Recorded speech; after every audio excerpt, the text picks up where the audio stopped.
And then we can call the meeting to order. This is a meeting of the Plainfield Housing Advisory Committee on February 25th, 2026. We'll call the meeting to order.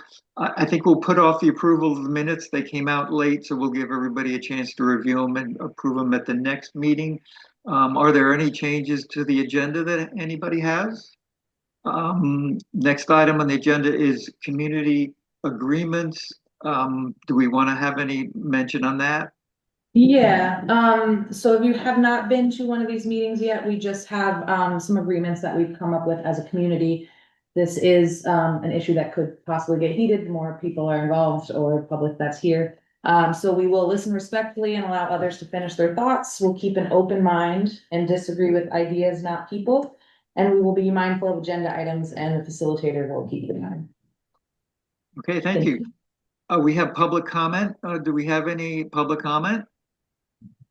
Okay, well, the bulk of the meeting is going to be led by Christy Farnham with some guests. Probably the best thing to do. We all in town know each other, but perhaps just a brief introduction of the guests would be useful. And then Christy, it's all up to you for at least a minute or two. I was going to do the guest introduction unless somebody else wanted to take the honor. Why don't we start in the corner and say who everyone at the table? Okay. Yeah. I'm Chris Gruen. I'm the director of TCC here in Guthrie. Peter Young here, Select Board. Tammy Farnham, resident. Vicki McDonald on this committee, Housing Committee. We'll skip over to Michael. Michael Burndown. Hi. Resident. Betsy Ziegler, committee member. Liz Bicknell, co-chair. Lydia Vitale, co-chair and secretary. I'm John Broderick. I'm a Plainfield resident and a community development consultant doing work for Executive Suite. We do online. Okay, we'll do the video online. Will Colgan, I'm one of the co-chairs, resident in town. Janice Grill, resident in town. Hi. Philip Parisi, also a resident in town on Main Street. I'm Eli. Alicia Weiss. Oh, I'm sorry, Eli. Go ahead. You go ahead. After you. Oh, no, after you. Okay, I'll do it. Stop torturing everyone. It's like being in a door and waiting for somebody to walk through. Alicia Weiss, also a resident in town. And I'm Eli Barlow, also a resident in town. Carl Bissix, Mary Travis, Select Board and interested citizen. Got the whole gamut? Yeah. I think so. Great. So I am Christy Farnham. I work for the Agency of Commerce and Community Development within the Department of Economic Development. I purposely dressed up today and wore my badge so everybody would know I was here in official capacity and not just as a passionate resident about how we recover and revitalize following the floods and closure of Goddard and what comes next, sort of follow on from the Plainfield Forward convenings. And today, I'm so pleased that these change makers left their towns to come and do some follow-on work with us as a community. I've done a lot of work with its partners, and they are not only exceptionally experienced in the topics of revitalization and changing the direction of their towns, no pressure, but they've also met me and other folks in the community and have said, like, geez, Plainfield's really down on their luck, and genuinely said, how can we help? You know, as leaders in our communities, let us share our recipes and help you all right your ship. So first we have Eric Remick, who is the town of Hardwick Select Board Chair. Mm-hmm. And you've been on the Select Board for 14 years. Yeah, so new to this work. Can you break the news to him? Yeah, so for about 6 more days. Okay, but Eric was instrumental, as was David Upson in the Hardwick Yellow Barn project. So, you know, something critical and enormous and transformational in a teeny tiny rural town, similar in size to Plainfield, right? followed by David Upson, who goes by Opie, and who is the town manager for Hardwick. And then followed by Joe Kasperzak for the town of St. Johnsbury, who is the assistant town manager. So I figured that we would sort of go through, set this up as panel style. I'm gonna do shotgun questions at these partners. They've already been primed with the topics. Not everybody has to answer if they don't have anything to add. And then like after that particular topic is through, like if people online or people at the table have like follow-on questions or want some additional clarity, then feel free to be part of the conversation. It's not meant to be strict and formal. Any questions? You say assistant town manager in Hardwick, or was it St. John? St. John, I thought it was St. J from the materials we saw. Thank you. Yeah, and I probably should do a follow-up to that, which is Chris Bruin and I recently had an immersion experience, what I call an immersion experience. We went out to St. Johnsbury to look at a variety of projects that they have, housing projects, redevelopment projects, historical projects, business projects, largely tied to their creative economy there, and we'll touch on St. Johnsbury is a creative economy and the town of Hardwick's agricultural economy and how those have spurred their economic development, just really easy to see if you drive through either of those towns. But you know, they'll offer some commentary on that particular topic. So I guess we're going to start with general revitalization, recognizing that the town of Plainfield is, you know, coming out of the wallows of devastating year-over-year floods. We lost a significant number of housing units. That actual number is up for debate, but you know, clearly our historic downtown has suffered significant impacts, and obviously on the follow-on of the closure of Godwin College, 131 acres, almost 30 buildings that you know we're all charged to make use of and have that be the revitalization. So just generally, could you speak to that process? Like how long do you feel it took for Hardwick to accomplish like recognizable, St. Johnsbury accomplished recognizable transformation where, you know, you weren't sort of driving through and seeing vacant dilapidated houses, closed business fronts, and just, you know, continuous news on how it was compared to how it was back in its heyday, right?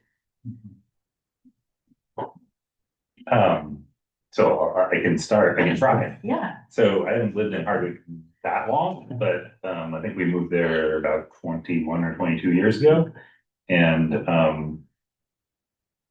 I think even at that time, it felt like it was starting to turn a corner, and then there were lots of kind of false starts, or not false starts, but things that happened that moved forward and then would like disappear for a while. You'd like wonder what's going to come next. For a while we had this restaurant Claire's that attracted a lot of reviews from New York Times, and people came, and you know it was great, and then you know kind of ended for its own internal reasons. You know, we've long had a bookstore that's been a great hub. We got a coffee shop that's really good now, still going.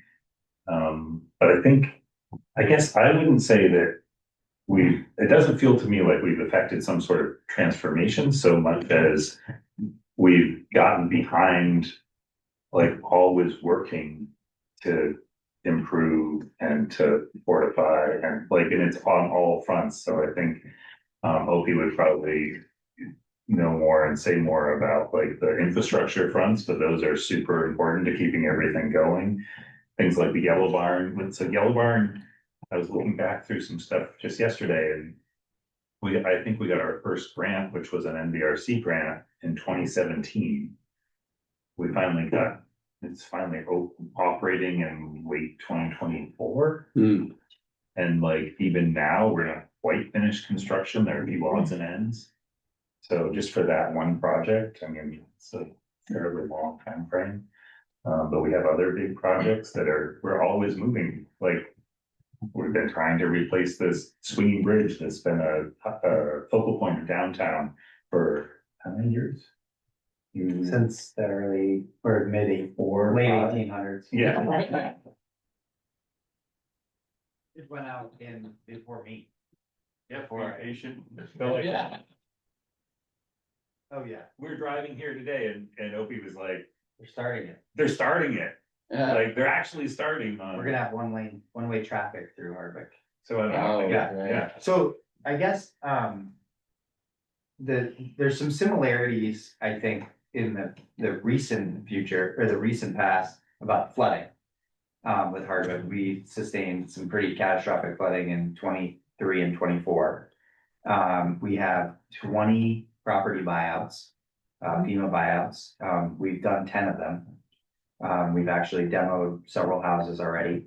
But we've also, I think one of the things with the revitalization of Hardwick over the last decade or even longer, with the start of Claire's, was the buy-in to the community, our agricultural economy.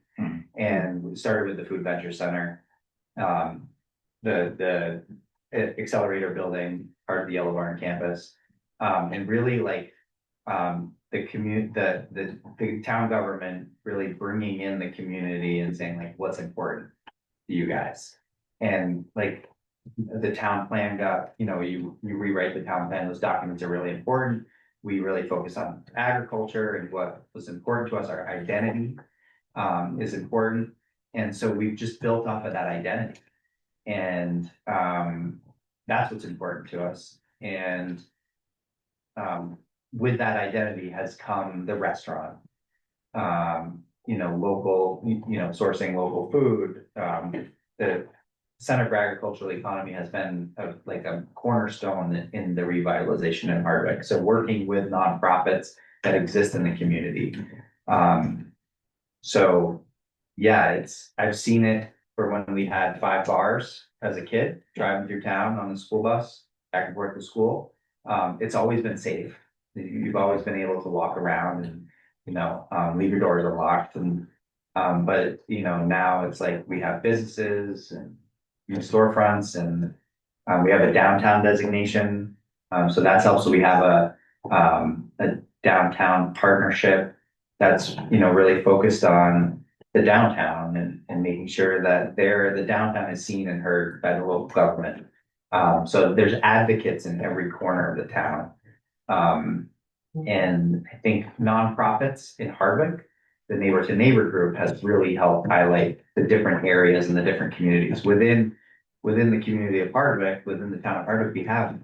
We have sectioned off through the Neighbor to Neighbor group, like 5 different communities with 5 different lists of issues and 5 different, dreams. And I think that they've come together and then communicate that to the town. So there's a lot of people doing a lot of things in the community as part of it. That makes sense. It does. Yeah. So, I just want to say thank you for inviting me to play. In our path in St. Johnsbury, there's been many different communities that provided insight as we try to develop our strategy. So we're happy to share experiences that we have experienced. So in St. Johnsbury, I look at it as a 10 to 12 year process that really started when I was working for NVDA in Newport at the time. And I should say that I grew up in St. Johnsbury. So, I have a place in my heart for the community. So I was in Newport working, and Paul Costello and his team from Vermont Council of Rural Development came and did their community visit process. And I think what I just heard was, about Hardwick building consensus. That was the moment I saw that the consensus building occur in St. Johnsbury. And I was watching it from afar saying, wow, this is really great. Our community has been struggling to get a direction. And now it seems like they have targeted, several initiatives. And soon after that, I was offered the job to come work for the town. And we really used the action plan to basically engage on a strategic, deliberate path forward, identifying vacant, blighted properties within our designated downtown, and then trying to address strategies for each one on how to redevelop them. And I remember going to different funders, probably Christie was one of them, USDA with our list. and all the needs that we had. And about 5 years later, I was happy to report that of the 8 buildings we identified, we checked off 7 of them. And we had redeveloped or had partners or played some role in the redevelopment. It really started with probably the flagship project that was right in the heart of our downtown. It was owned by an absentee owner. At 10 Eastern Avenue, it used to be an iconic hotel back in the day when the railroad was really active. And referred to the New Avenue project. It was a $15.5 million project to redevelop 39 affordable housing units and I think 9 commercial spaces. And that really provided some confidence in St. Johnsbury's future. It was all about bringing the players together, the funders together. And that's been our strategy for every one of the projects, is just put stakeholder meetings together, talk through the process, try to identify who, how, when, and why, and then navigate a longer term timeline that most people can really deal with. So when I came from the private sector, 3 to 5 years was mid and long-term planning. Now in municipal government, 3 to 5 years is short-term planning, and then you looked at 10 and 20 years really in the timelines for development. So it's a patient process. It's something that you want to stay true to, and you really need important documents like town plans and action plans because they can weather the storms of turnover in municipal government when people have different interests and ideas, and you can pull something up that the whole town voted on that lasts, for 8 years. I think the town plans now last. So that was important to us. And we continue, we're pushing that ball up that mountain, and it feels like we're getting really close to the top. And I define that as when the private sector really finds the value in the investment so that they don't need quite as much help to get these projects going. But I dare say the ball's getting heavier as we get close to the top. It's close, but it's heavy. And it takes, a host of stakeholders and employees and volunteers and committees just, to keep this work moving forward. So the Hardwick partners already touched a little bit on the agricultural economy and how that was a catalyst for change there. I mean, I remember being a kid driving that road, seeing Greensboro Garage sitting there fallow and vacant, and that was sort of like, welcome to Hardwick. This is what we have to offer.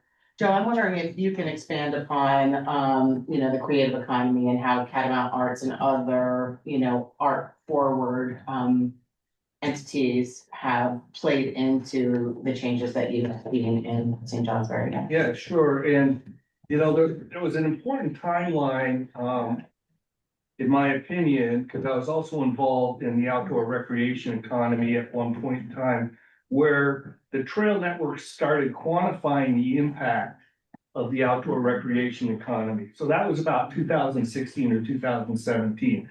Which now meant that they were talking dollars and cents to the decision makers, which was important. In St. Johnsbury in 2017, Catamount Arts facilitated an arts inventory, and they quantified the impact of the creative economy. So now we're talking dollars and cents. So now when we're talking to the legislature, or we're talking to funders, we start talking about the economic outcomes of investment. And so when we did the analysis for the creative economy, I think it was Michael Kane and his team were hired. And all of a sudden we started putting the data together and we had a story. And, the story was the impact, over $7 million in economic impact in St. Johnsbury. The creative economy had 9.4% of employment had some connection with the creative economy. So to me, that was important. And at one point, we calculated the visits to our art galleries and our museums and our theaters and our events and activities. and it actually surpassed Burke Mountain Ski Area and Kingdom Trails visitation annually. Wow. So you start telling the story in a way that really clicks and makes sense and resonates with people. And that was a critical time. And of course, you know, the rest is history with Jody. He's a great leader. The direction there has been fabulous. Our assets are strong and part of our heritage and our history, which is very important. And yeah, but I thought that when we quantified it and really understood the impact it had, that was the aha moment from so many. So I thought that was really important. And then turning back to the agricultural economy, like I know there were components of the Goddard campus that were once, you know, in that space. I mean, they made maple syrup here, their own maple syrup here, right? There was different agricultural programs that ran out here. Dialing it back even further, like, you know, at the manor and the greenhouse, the prize roses were grown. So if you want to like just do a follow on what you shared with like CAE and launching that agricultural piece for your company. So I think what it has done, with the agricultural mindset and the values of agriculture, we've brought a lot of local farmers' products in through CAE and the Venture Center. I can go into detail what the Venture Center is. It's like an incubator space for small business, small agricultural farmers. So the best example is like if you made this really nice salsa, you could come in and rent space in the Venture Center and create, you know, chop up your salsa, chop up your vegetable, you grow your vegetable, chop it up, create the salsa, bottle it or can it, and then put labels on it and bring it to market. So, Just quick, is that where Bar Hill started? In the Venture Center? no. No, that was some other. Caledonia Spirits. Yeah. So they like also provide business counseling too, like it's a package deal. Yeah. So we supported that as a community and as a local government, and that brought products into Hardwick and people and commerce and jobs. And it also, you know, kept the agricultural, the people farming, kept them, that it gave them value added products, it created value added products. Jasper Hill, we have anchor tenants, so Jasper Hill Farm was one of them. That and is still and can, you know, help keep the space going. And then fast forward 10 years, we have the accelerator building, which is warehouse space, anchor tenants, that bolstered that model. So I think that, you know, the assets or infrastructure that we have put in place has supported agriculture and supported what farmers are doing. I also think I don't remember so much an aha moment of like what you're talking about quantifying the numbers and the impact. But to me, what I recall anyway is like the CAE started and it was like two people, and they were trying to like figure out how to help and what are the needs. And this is like 20 years ago, probably, or almost. Yeah. And then they started figuring out what the needs were, brought the Food Venture Center, got that built. We just described all that. And then they at some point took over Farm Connects, which is this distribution for farmers, which also supports all area farmers, because you can, instead of having to get into like a big distribution company, they'll come pick up your stuff. And then in some cases, like I was thinking about the carrots. So they get carrots from farmers, bring them together, and then oh wait, I'm confusing Just Cut and Farm Connects. So they're two things, but the Just Cut example is you bring these carrots from local farmers and you wash them, chop them, slice and dice, package them into packaging that food service is used to. So now you can sell to like UVM, and you can sell to hospitals, and you can sell to the schools, and so it provides outlets. And then the Farm Connects is this delivery thing that really works out of the building, the new building at the Yellow Barn.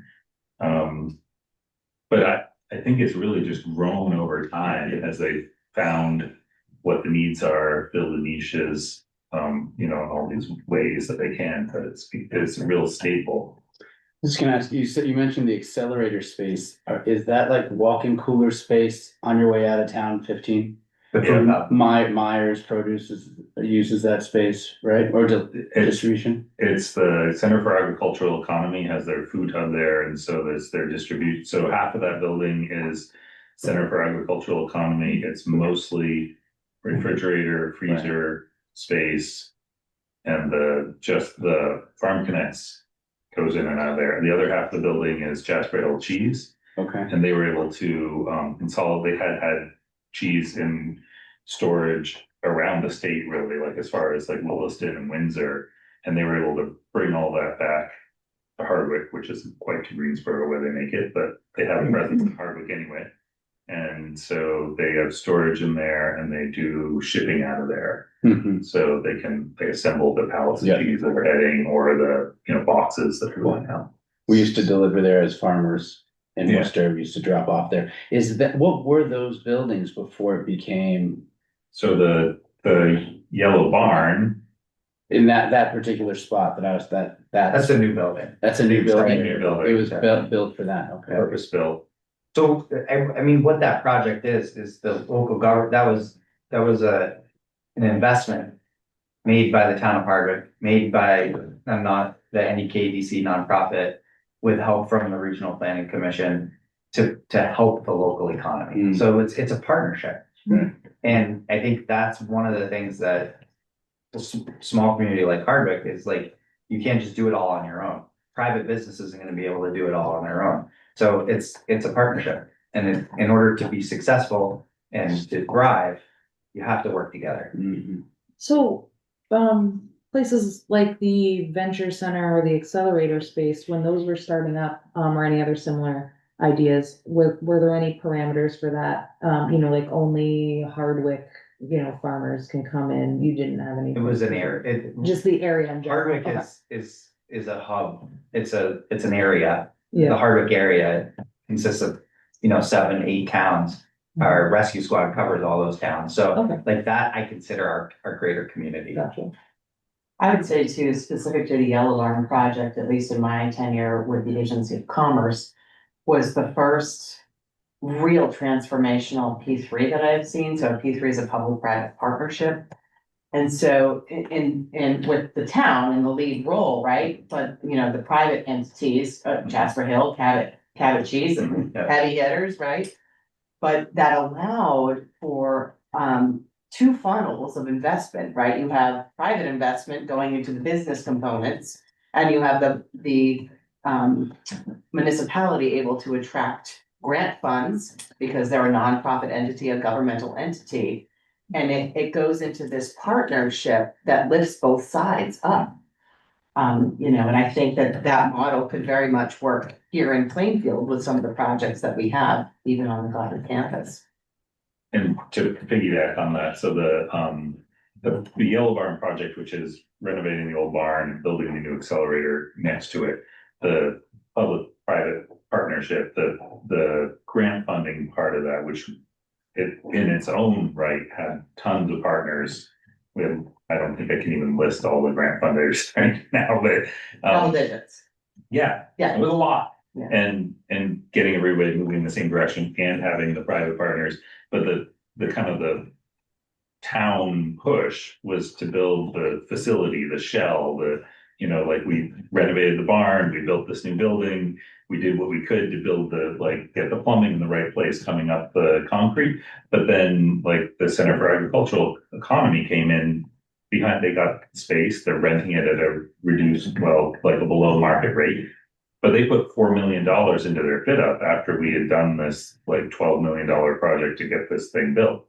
And the same thing with Jasper Hill, they came in and put in a couple $1 million into their fit up. And so it really is like they couldn't have done it if we hadn't created this nice new space at a good rate.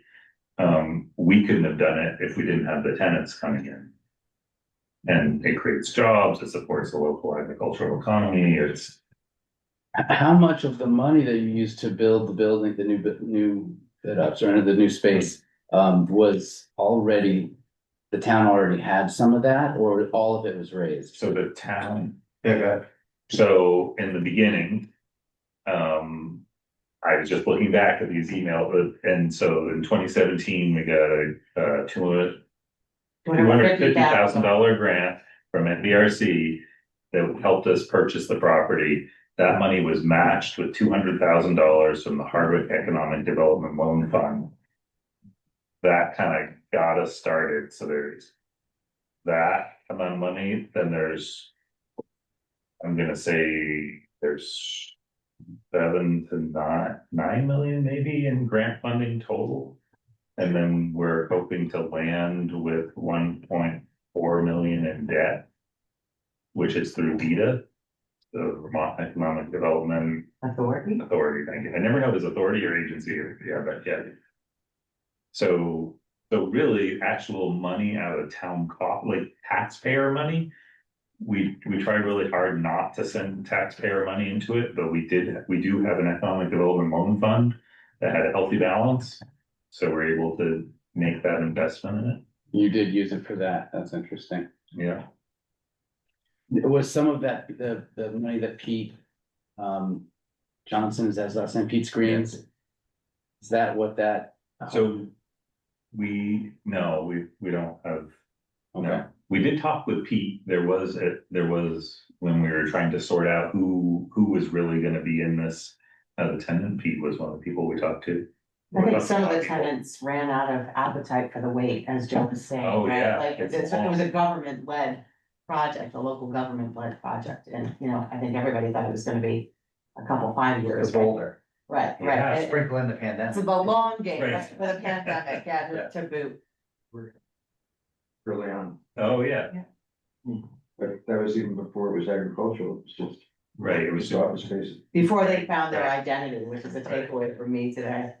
So like now pivoting to flood recovery, disaster recovery, and working with heavy hitters like Federal Highway and FEMA.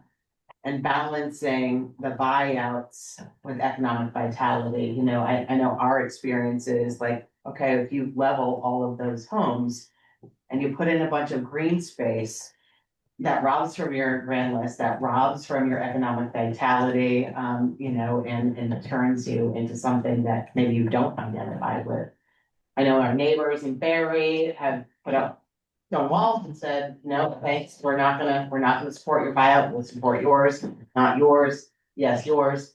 So how, I guess, I don't know, if Joe, you have any experience with that, but I know Harbor Partners have. Yeah, just briefly, you know, I think we had 7 properties that were in the buyout program.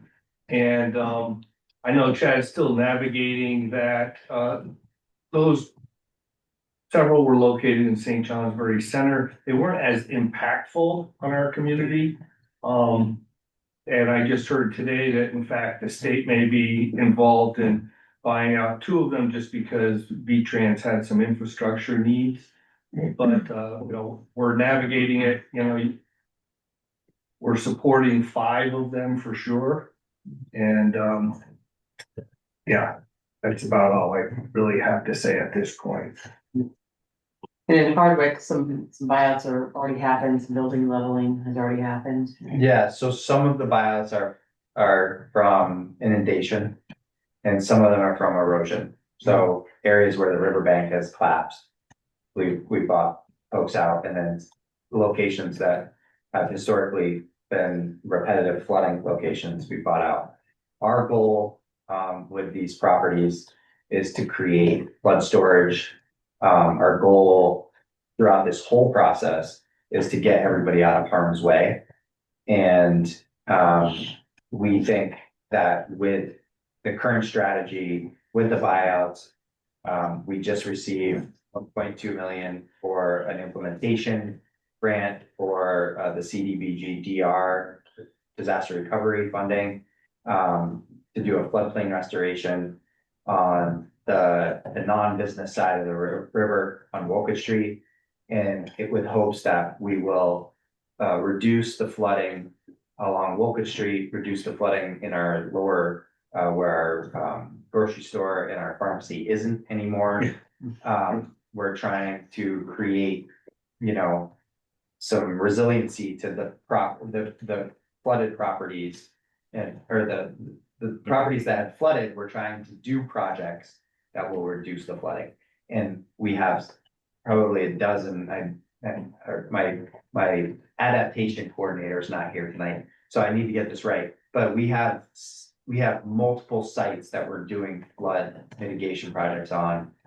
Within the downtown, upstream of the downtown, downstream of the downtown, that will help the businesses in the low-lying areas. We also have FEMA mitigation work that we're doing. So yeah, that's first and foremost. Our wastewater plant was completely destroyed.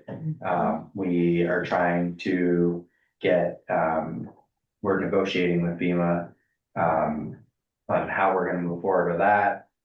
And it's a negotiation, and that's kind of that's how you interact with the national, state and federal government. It's just, you gotta keep the conversation going. You can't get frustrated by it. You just gotta keep the conversation going and keep explaining the need, because they understand that there is a need, and you just gotta keep the ask. This is what we need, and this is what we need, and they'll come through. And we gotta think about this. What did, I don't know if this is the wrong time to ask, but keeping the conversation going, I guess, like, how did you guys figure out what Hardwick's identity was? So we also had a community visit, a while back, and I think at the time, I don't know, are you familiar with that program from? We just completed this. Oh, great, yeah. So I think at the time, I think there were some people in Hardwick who looked on that and said, that's not what everybody wants. That's just the people that showed up to that sort of thing. But then I think what I realized anyway over time is that the people that show up to that sort of thing are also the people who are gonna show up and be willing to support projects and actually move things forward. So yeah, you maybe didn't sample the whole community. You invited the whole community.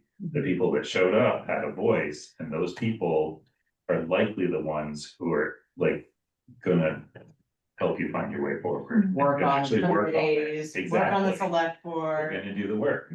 This was the Council for Rural Development. Yeah. I'm looking at Liz, and is that the Plainfield Forward book that you Yeah, have right yeah. there? Here's our, So it helps provide a complete roadmap. documentation. Yeah, we just completed that, and basically this committee is So that, one of the two priorities, community resilience hub being the second priority that came into that, so. yeah, There's gonna be a lot of overlap in those two areas when you're talking about mitigation strategies and buyouts, right? I think also just the buyouts, at least. It does take these buildings off the grand list, but the state is helping us be whole for the next 10 years, right? So we aren't gonna feel that for a while. And I think the way we're looking at it is it's not the buyouts that are causing this, it's the flooding that's causing this. And so, where it's appropriate, letting people, and it has been 20 places, appropriate, these are folks who've had repeated flooding, or their place has been undermined, or the motel just went down the river. And so it's better use to, Opie was saying, to try to lower the land, to try to create water storage. And we aren't doing this everywhere, so there's a part of our downtown, the whole Mill Street part there, that is kind of in danger from the river. And if you look at the river, there's granite block walls that are keeping the river in its place. It's not ideal from a modern river engineer looks at that and goes, you're not allowing any flooding out of that. And we're yeah, we're not, but this is where our downtown is, and we want to keep it there. You guys know how that is, right? What state program keeps Hardwick whole during the transition with smaller grand lists? Yeah, so with the buyouts? Yeah, so it is state, right? Well, it's, Or is it? I'm not sure. I don't know the answer to that question. Is it Vermont Emergency Management? Well, that's where the program comes through, the BEM. They might be, I don't know where the money comes from, but for the taxes. But yeah, BEM.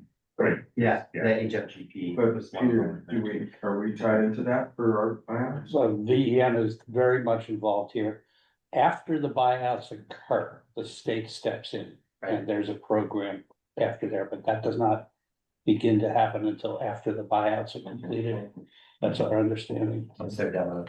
I think one of the challenges I personally experience is that, this is our historic village, right? And so letting go of those structures, even if they have been in harm's way and could be in harm's way, is like a loss of identity for me and, living in Plainfield for this long. And so it's a little bit different if it goes through and, wipes out a building that's been vacant or underutilized and nobody has a sentimental tie to it, and it's not part of that community, then it's easier to get a place of like, well, just makes sense, right? Yeah, So, all of these buyouts, somebody lived in. Mhm. These were places, some of them, they left after the flood of 23. Mhm. Some of them moved back in after the flood of 23, and then after 24, they were like, yep, Done. we're done. Yeah. And it was really a way for them to get the value of their homes, to be able to relocate and move on. Yeah. Otherwise, they're just, we'll put it on the market, possibly sell it again, and then we're gonna have this person, this new owner during the next flood.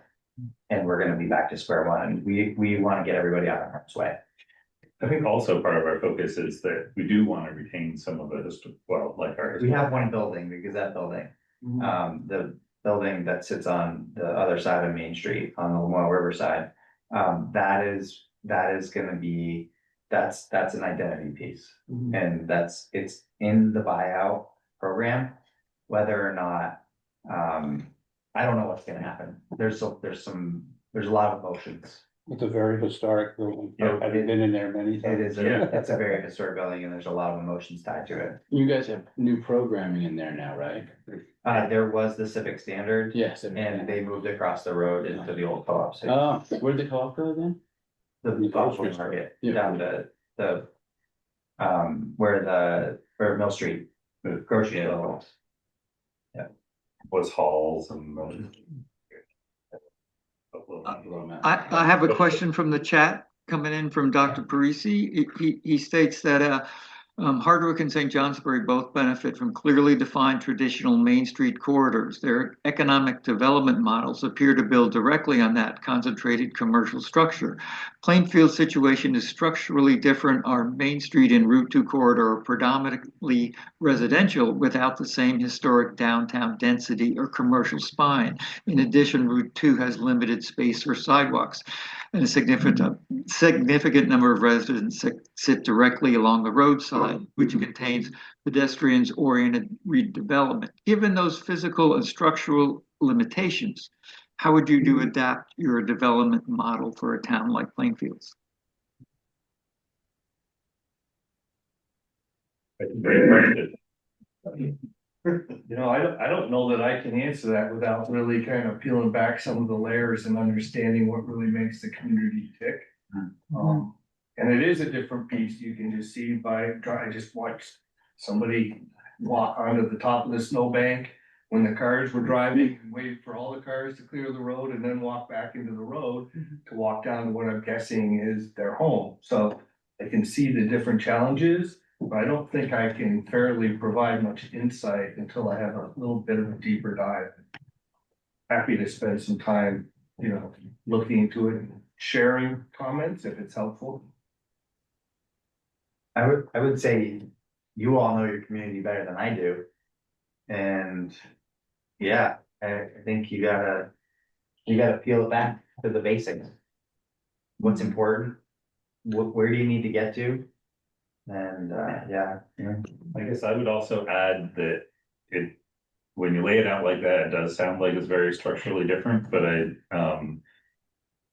as Dan Keene reminds us all the time on the radio, you can drive routes 14, 15, or 16 to Hardwick. Valley Ford. So, we do have state highways running right, we have routes 14 and 15 are run through our downtown, and we do have sidewalks. It is possible. St. Johnsbury definitely has, what do you have, Route 5 and Route 2. Yeah, it's, I suspect that you're going through the same demographics we are, right? Aging, declining population with declining household incomes and things of that nature. So, I'm kind of a numbers guy and it's pretty simple. I look at the increased costs of providing essential services. And I look at the decreasing population and incomes, and it's like, there has to be some kind of growth model and opportunity. So where are the opportunities in your community that you can grow? Where can you create housing? Where can you have people move to your community? Because without that component, it's hard to maintain with the cost of services increasing the way they are. There's an elephant in the room. It's the significant thing with your town's flag and we could build on. It's not the only thing because it's not the traditional village, but it's an enormous asset that we need to exploit. Well, just to point up that, it's not the historic village or what we call the village now, but the part of Route 2 that goes all the way to the post office is still considered the village. So that's just a thought if we want to make it more, change the infrastructure in that way. Get people to stop speeding through there. Sorry, that's a bee in my bonnet. I have a question about, what you did in Hardwick to mitigate flood damage. So you said you took measures both before the town, in the town, and like downstream of the town. So some of our buyouts were upstream. So our goal, the motel is the most visible. I'll give you the quick and dirty. So basically from East Hardwick to Hardwick, the headwaters of the Lamoille River are in Greensboro Bend. And from that location to Hardwick is the largest elevation drop in the Lamoille River Basin. So we get some high velocity flows coming through our downtown. It's like an hourglass.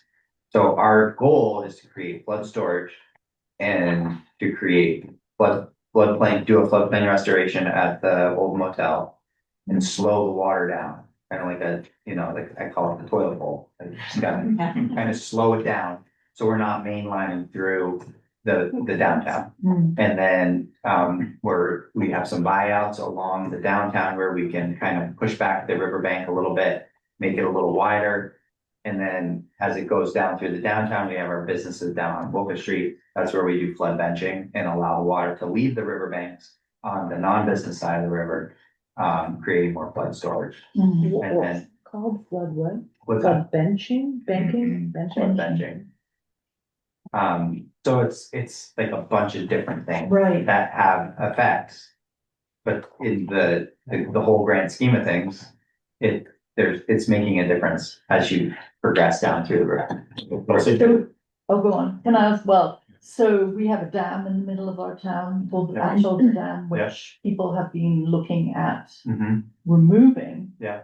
And I watched, I don't know, an hour video from June, I think it was, when the students who worked on the plan, showed what it would mean to remove the dam, how it could be removed. And they believed that the models showed that the water level would drop from between 5 and 9 feet if that was done, which would mean that certain properties that are along the Winooski in the downtown, some of which are for sale, you may have seen, would actually be perhaps more rehabable than they currently seem, because they're right now at the FEMA highest level of, danger or whatever they put it Base there. flood elevation. That's it. Yeah. That one, yeah, base flood elevation.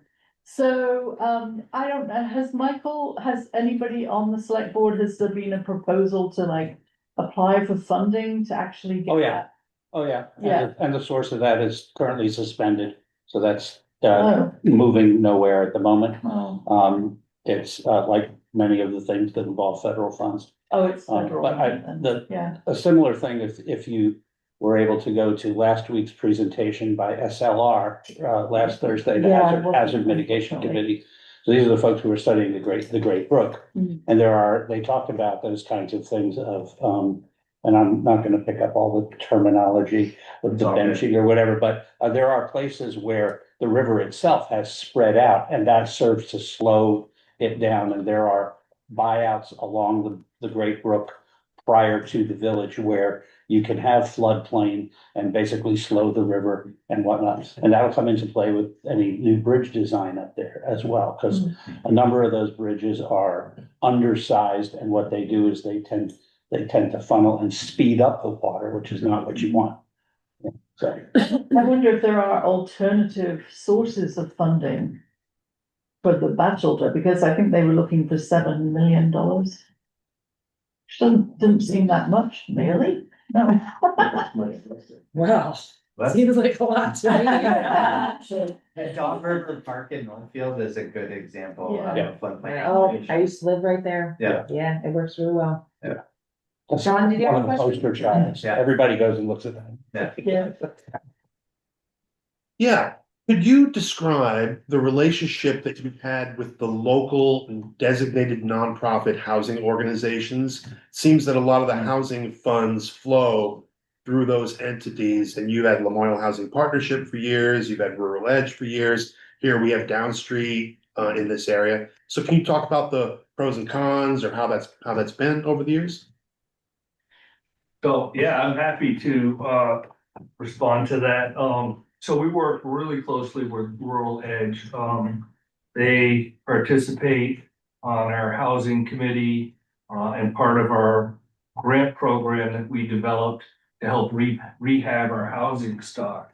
And our code compliance officer, who does all the inspections, manages the housing registration, and does the rental housing grant program, works collaboratively with our funding and the VHIP program funding and Rural Edge to try to bring new housing units online. So is there sometimes a bit of commotion in our community about affordable housing? Yes, there is, no question at times. Is there an issue maybe where affordable housing is getting the funding and the private sector is missing out on funding opportunities? Maybe. Is it a little unweighted maybe in development of all types of income-based housing? Probably there's an argument that that's what's happening, and we'd like to see that ratio of missing middle housing be developed equally to provide opportunity and growth and housing for some of our employers that are growing, like Weidman Industries and NVRH, who are struggling to find, they're losing candidates because there's no housing opportunities for that missing middle. So it's all about balance, and they're happy to sit at the table and be very candid in all those discussions, and I really appreciate that, and I understand that. We work together and collectively on housing topics. Great. Your code compliance officer, is that a town Yes, position? yeah. Wow. How long? So do you want me to? Yeah, talk let's a go little to bit? ordinances, shall we? Okay, so Yeah. here's another 10-year kind of plan. So in 2011, in our town plan, there was initiatives about starting a rental housing inspection program. So once again, we look to our town plan to identify the initiatives that we wanted to work on. So I started in 2015, and we decided to start talking with other communities and see how we might get a program started. You can well imagine how popular that is when you start talking about inspecting rental housing units and charging a registration fee that's mandatory. And so the first thing we did was we brought in the stakeholders that we knew were going to be problematic. And we listened to them and we talked to them. And surprisingly, we realized that it was common ground that most everybody in the room wanted the housing stock in St. Johnsbury to bounce back, because we all knew that it was deteriorating rapidly and soon to be at a point where there was just investment wasn't going to make much sense. So we agreed on that. So we thought that was common ground. And then we started hosting landlord information exchanges where we brought in potential resources for landlords. We understood that they have to make money in order to be successful. and to maintain good quality housing. So we said that right up front. Sometimes that idea of making money is a challenge for some people, but it's certainly, if they're not making money and taking care of their buildings, then there's issues. So to make a long story short, and years of public hearings and working with the planning commission on developing the right language and getting it through and passed, we added the rental housing registration program in our ordinances, and we added the inspection language in our ordinances. And so I'm happy to report that, the first year we had the registration, we said there's no fee, right? So we had 86% respond as we're trying to get everybody to understand how to do that. And then the next year we had a $35 fee, which we maintained for, I think, 4 years. And we've maintained between 96 and 99% successful registration based on the units that we know are out there. Obviously, we find units here and there when we're doing emergency inspections and things, and then we just send them letters. But we're very pleased. We take half of the money from the registration, which was important. And what we heard, was you're just going to take our money and, that's just not right. So we said, how about we take the money and half of it will go towards paying for the department, which isn't enough to pay for the whole department. And half of it will go to a grant program that will fund micro grants that will issue to property owners. The challenge we ran into there was we couldn't get additional funding for that program because it wasn't income restricted. And that was really the only avenue that we could find for funding to help us with that program. And we did not want to have income restriction because everybody paid into that fund. And we didn't think it was fair for those who didn't rent to income restricted tenants to not be able to access that funding. Numbers question for you. You said $35, that's per unit. And how many units are we talking about? So we have 1,471 rental housing units. And then there are owner occupied, and I don't have that number, but they aren't required to pay the fee. So, we're pleased with it. It helped us correct our original grand list. So there was units that were coming off and going on, and of course, we're also going through a challenging time in town with some of the quality of our tenants. So we were losing units quite rapidly because people were just fed up of dealing with the headaches associated with renting apartments. So we like to think that since then, we have seen the quality of the units improve. The monthly rents have gone up, but of course that creates different problems depending on what committee meeting I'm sitting on. So from a business model, it's creating the revenue stream that people need to take care of their buildings, which is great, but it's also displacing some folks who can't afford it. So that's another reason to have Rural Edge at the table in our discussions too. So just a follow-up, you went to 1,471 rental units. Okay, we don't even have 1,471 men, women, and children in Plainfield. In terms of scale, I'm wondering if a program of inspection and whatnot is the appropriate response. If even if we don't quite have a critical mass to support that, if there's another option that you see. Yeah, so, and I don't know some of the dynamics. I can imagine maybe some of the dynamics here, but one of the things that we tried to explain as we were having our difficult conversations was the benefit of a code enforcement officer inspecting your unit before you rent it, and what teeth that gives you in the eviction process. And we were happy to find out that it actually does help to have it documented and inspected. And then, so now we're getting calls before and after whether you will come inspect it. Now, we built into the ordinance is a $30 fee for an inspection, but I dare say we probably aren't charging them. Which is something that we probably missed early on, and it's kind of hard for us to go back and start that now because we've developed such strong relationships But it also has created like this real business-like approach to being a housing developer or manager. And so once again, it's about numbers. We understand what you need to do. We can help you manage that and get there. And we've seen new property owners come in and a younger group that are much more business focused in housing management. I have a question. As part of the Housing Advisory Committee, there's small work groups, and one of them is the Ordinance and Regulation Work Group. And the first thing we did is we tried to figure out what to do with vacant housing and vacant and dilapidated housing. And I'll confess, we just cribbed your ordinance and changed it as a place to start. And I guess my question is, how's that working out for you?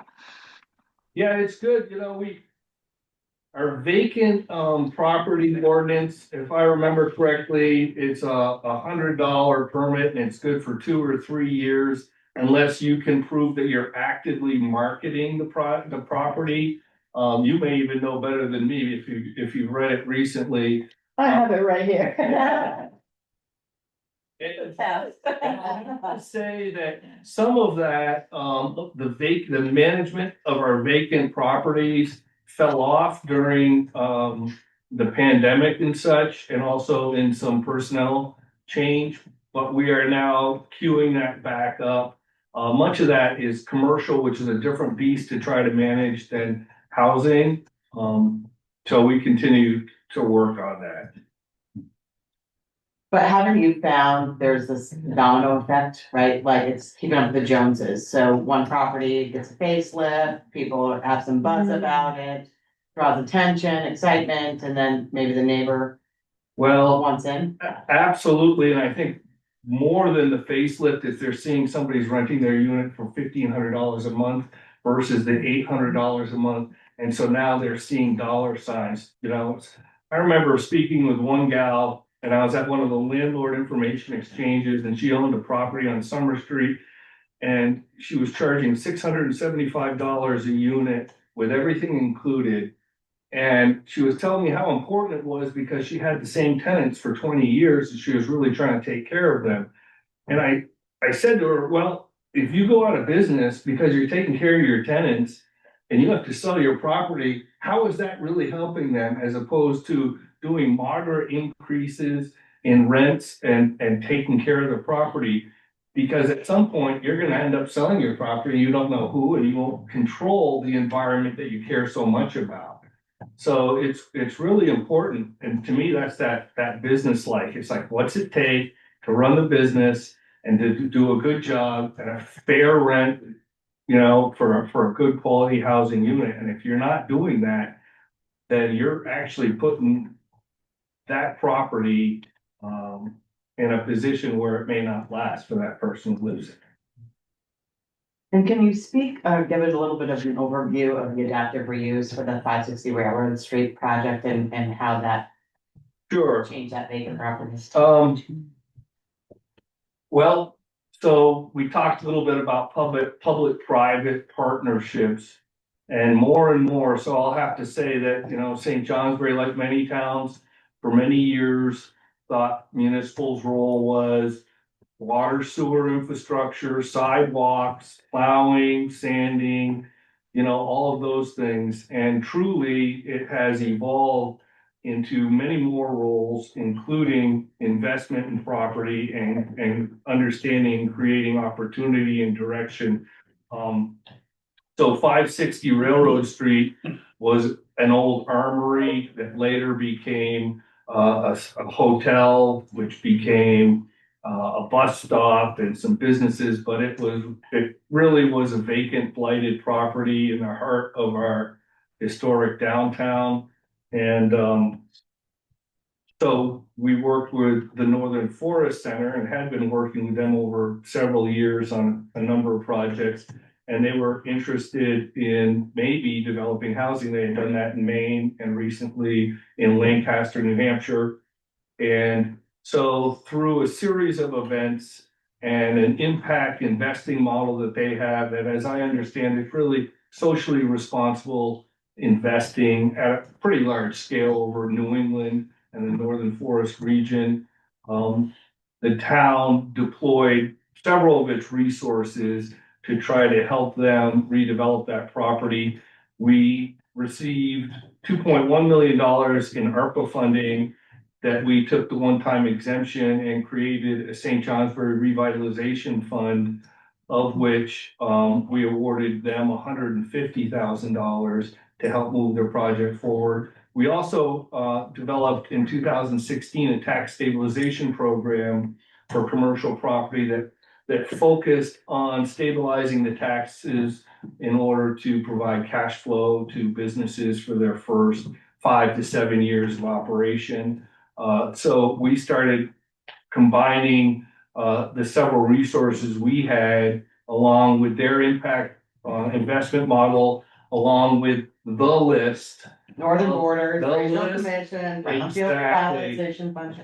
With everybody who comes to play. And, you know, I dare say one of the most important things you can do is develop a good track record with your funders, right?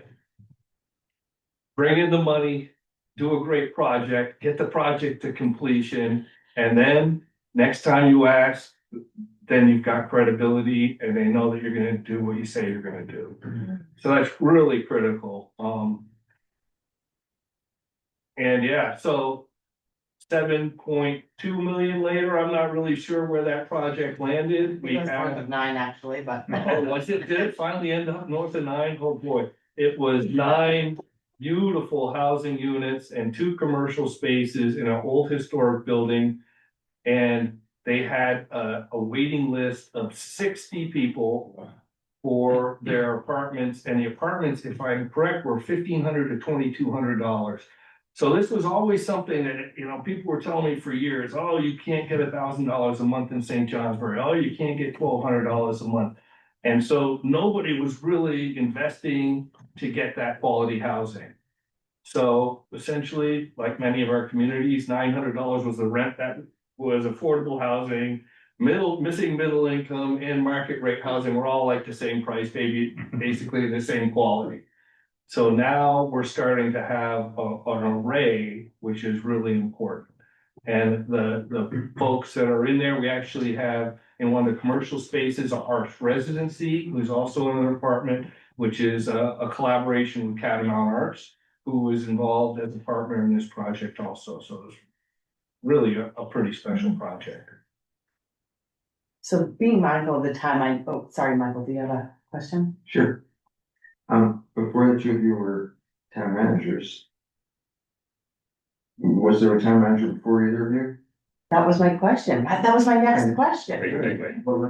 So, and what was the process that the town followed to consider the possibility of changing from select board managed town to town manager managed town with select board cooperation, supervision, whatever it is?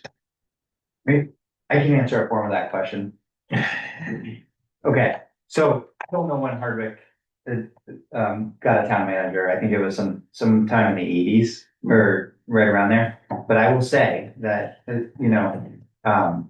knowing what I know about town government and knowing what I know about some of the smaller towns around Hardwick, you have your 3-person select boards, you have your 5-person select boards, and you have meetings maybe once a month, or you have meetings maybe twice a month. We have a staff of 5 in Hardwick for a population of 3,000 people. We have a town manager. And I don't understand, or I can't even fathom how towns can move forward in an efficient way without people working for them every day. Mm-hmm. At one point, my team of people, the town team of people handles a lot. Our finance director was managing over 60 grants at one time. We're down to about 42 right now. So if you want to push that boulder up the hill, or you want to have a series of boulders that you're pushing up the hill, every once in a while you got to chop one up and go push another one. You need people working for you, and you need to pay people to do that. it's just as important as having the sidewalk salted or sanded and a road plowed. Having people doing this work. Did that evolve over time, or was it like, you know, we're gonna hire these people full time? This is the plan that we have, our action plan, and we're gonna do it like now, or did you spread it? So I think originally it was a charter change, Okay. the town manager form of government for Hardwick. You know, I think that growing up, there was a police chief, a road foreman, and a town manager. And then the town manager had, you know, accounts payable and then payroll. And then recently, within the last 10 years, we hired a community development coordinator to write to part-time to write grants. We have a zoning administrator who wears many hats. But they're all mission driven. And I think, and then having a town manager, or town administrator, somebody showing up every day and fighting for the town. I just want to jump in. You just used the magic words, town administrator. Yeah. If you go to a town manager, that's defined under Vermont statute. It's very specific. Town administrator is not, but it often performs the exact same functions that are being described. It gives the town more flexibility. Excuse me. It doesn't require a charter change, is what you're saying. It will require a charter change, no matter what. To move from a select board model, you have to have a charter change. And I know that Morrisville just went from a town administrator to a town manager 3 years ago, maybe. So I'm still learning about town government, local government, but I don't understand, or I can't. If I lived in a town with no staff, other than maybe, you know, a town clerk, like I'd be like, how do we get things done? You can't get things done meeting once a month. Yeah. Or twice a month. Callis, for Or example, with 3 people. Town administrator. 2 people can't get together, it's a public meeting. How do you get anything done? Yeah. Are there any places in the state where towns share a manager or administrator? Yes. Down south. Yeah. Dorset, the Mount Snow area, maybe, I could be confused, but I think they share some government organizations. Yeah, some towns share treasurer, some towns share, you know, you have to get rid of your residency requirement, you know, which typically involves a charter change as well, so. But. I've got a question from the chat from Alicia. She says, you have spoken about $100 permit for vacant housing, which is good for 2 years. We have a number of historic houses that are being purposely neglected and have fallen into dilapidation.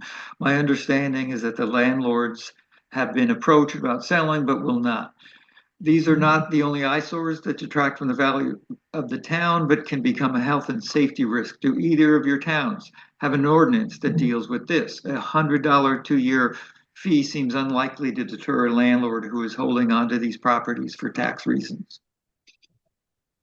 If there's a health and safety issue, there's definitely teeth that I think all towns have. If you have a health officer or a fire chief who's acting as your health officer, who can go in and enforce those ordinances and likely even board up and lock up the building. I'm thinking of rabid raccoons Well, right now. the state does all the rental housing inspections now, so I think the fire marshal would also help with that. But also if there's nobody living in them, something like a town health officer, they can't really do much. We have a dangerous buildings ordinance in our. Yeah, that's what we're looking at in the. Okay. Adding like a thing on the building that says DB, which stands for dangerous building. Yeah, if you're non-compliant, right? And so are these owners of these buildings, do they live in your community or are they absentee local?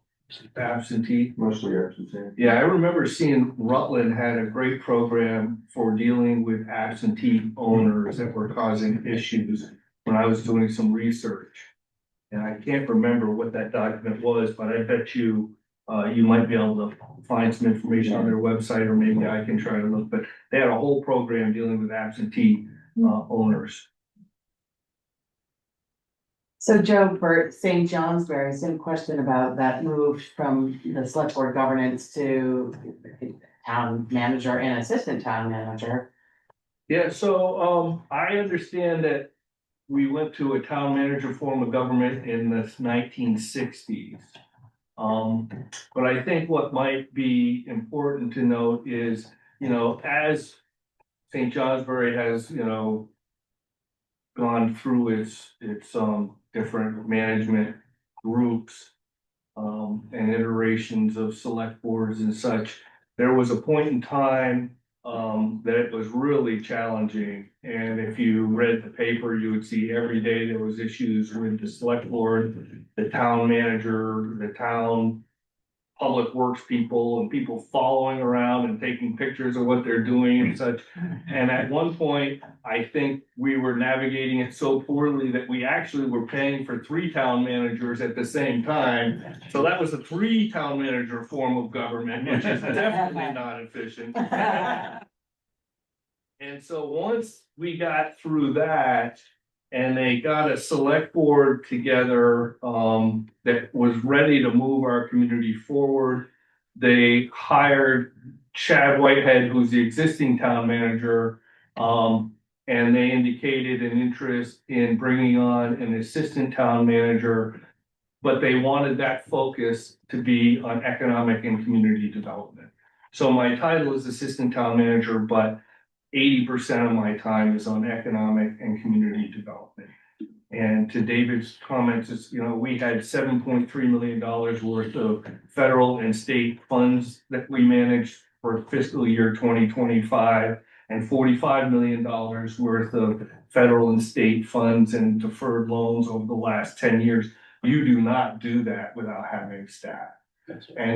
And the other piece is you don't act as a fiscal agent for these other organizations like we've done for the Caledonia Food Cooperative that's slated to open an 8,000 square foot food co-op in our downtown this summer. You don't do it for NECA. So there's other roles that we play to procure and help manage these grants for these other organizations and initiatives that occur in our town too. So it's sometimes hard to peel that Band-Aid off and say we're going to pay for that. But if you look at what it brings back, the opportunities that are lost at smaller communities that don't have people to capture these opportunities is pretty significant. Right, when people say we can't afford that in our small town, I counter with you can't not. Exactly. Right, Exactly. you're right, that if you don't have somebody to write that grant, to follow that project, to ensure things are getting done,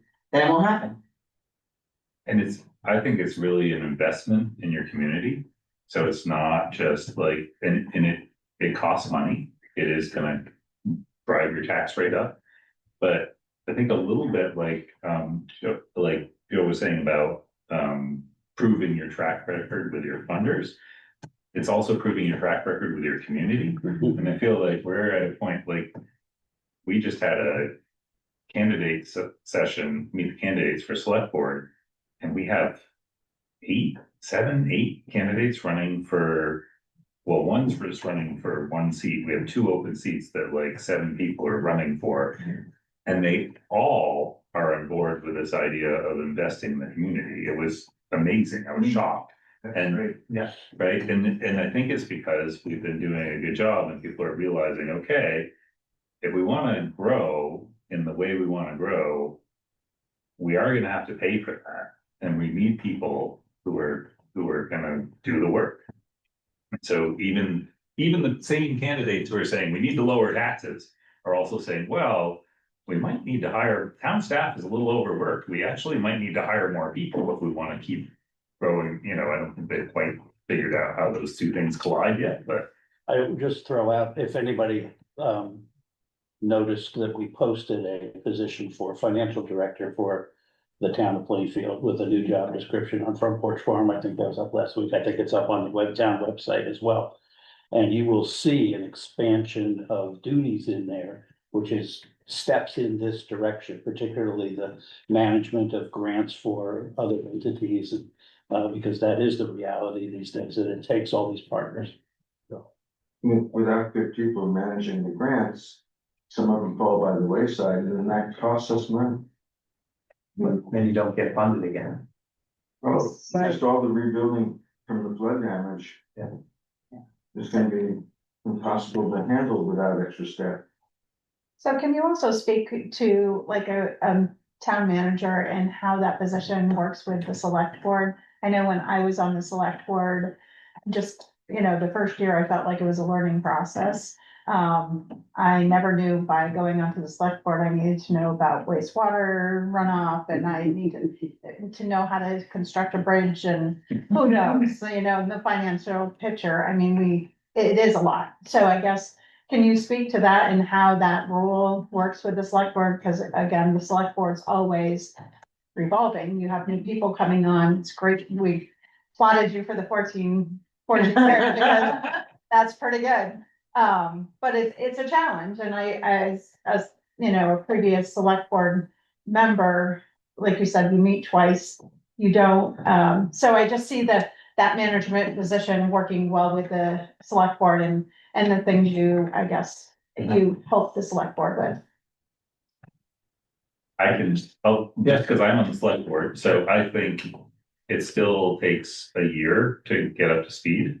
Like I think it took me at least a year. I think new people who join, I don't expect them to really contribute until they've been there about a year.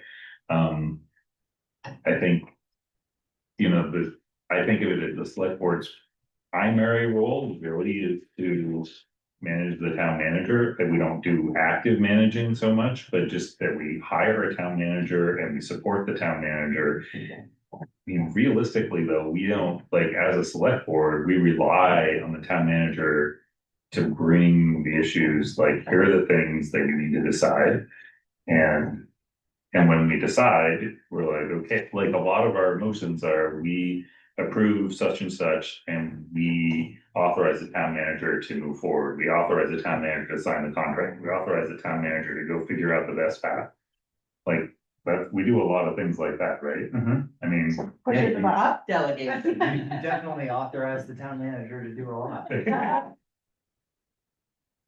I think it's my job to make sure that I have a good bead on what's happening and what needs to happen and how we need to get there. And so you just bring that information back to the select board and you inform the select board and you answer their questions and you try to anticipate the problems.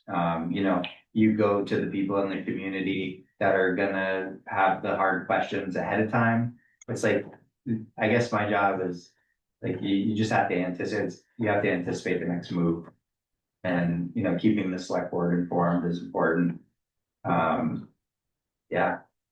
What do you think are the best skills that I think somebody should have to be in that town manager position? Well, I call myself the social emotional town manager. But some, like numbers are important. My director of finance is really good with numbers. So you also need, the town manager acts as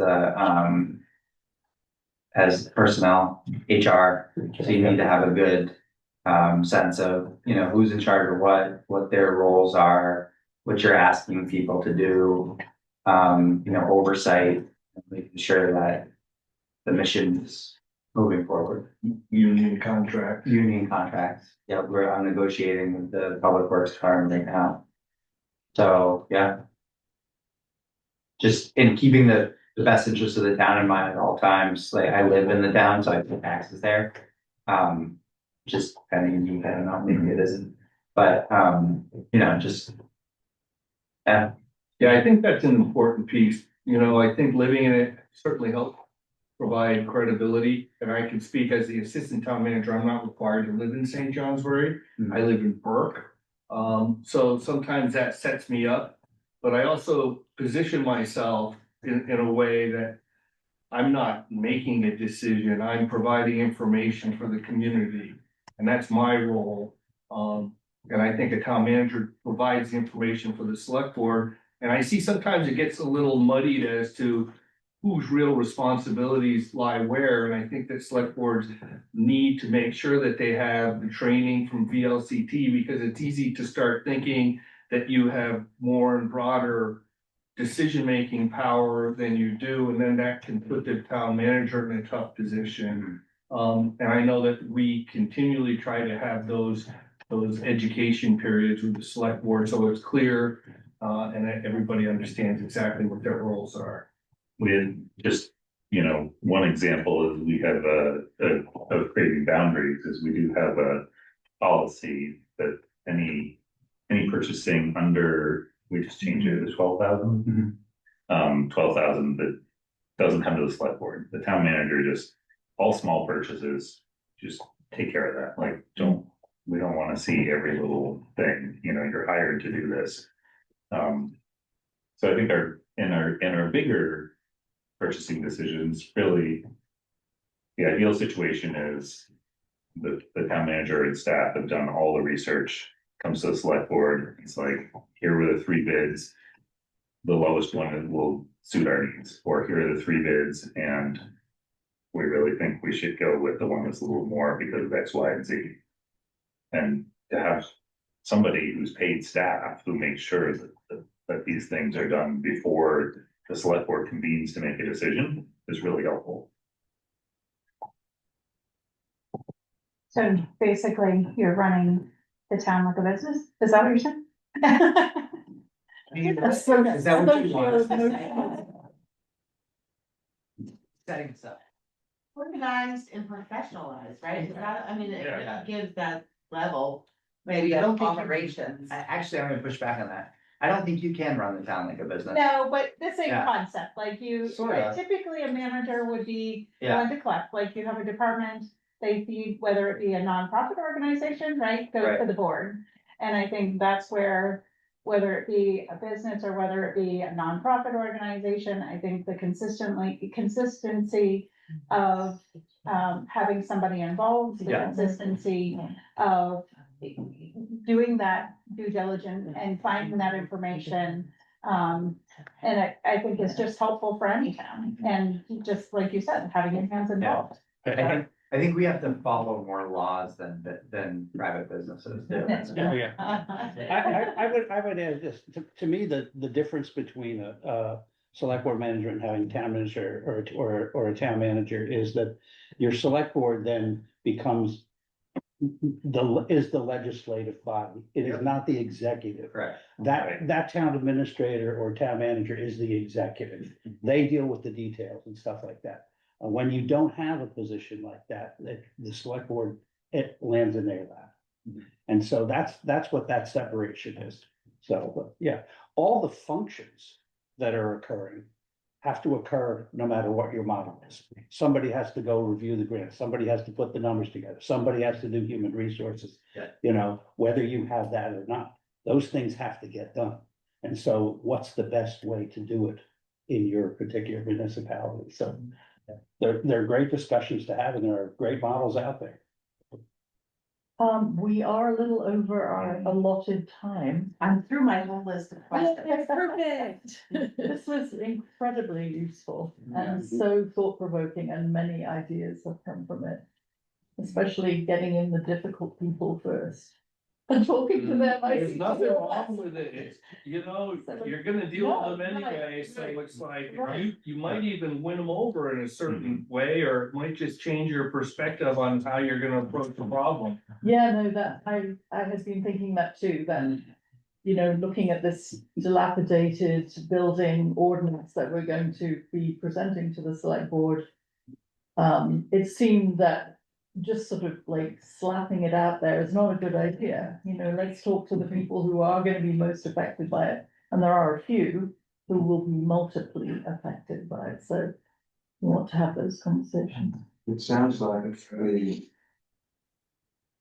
telegraphing of this ordinance coming has already motivated an absentee landlord to approach us and say, I want to fix my places up. Oh, really? Oh, how wonderful. Anyone in particular? I can tell you later. You gotta run to the problem. That's kind of how I operate. Go towards it. Yeah. Right, well, do you have any final thoughts before we let you go? No, thanks for having me. I really appreciated it. Looks like you have a really great group here and I wish you the best of luck and I'll provide any assistance I can. Thank you. Great, thanks, great to have you. You Thanks, guys were Kristen. just awesome, awesome, and I can honestly say that I've been to St. J. I worked at Vermont State Employee Credit Union, and it's been really nice seeing St. J come back. It's amazing. Same thing with Hardwick. My family has moved to that area recently, and it's been great seeing the difference.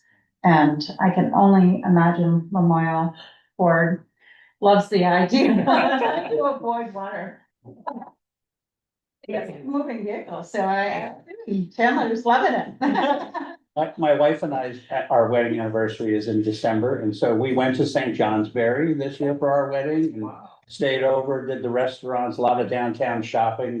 Some of the stores there are the antique co-op. I mean, those things are just fabulous. Yeah, wonderful. Great. Well, glad to have you there. That's for sure. Glad to be here and good luck with finding a solution here. This is a beautiful opportunity right where we are. Yeah. Thank you, partners, for your time and your. Yeah.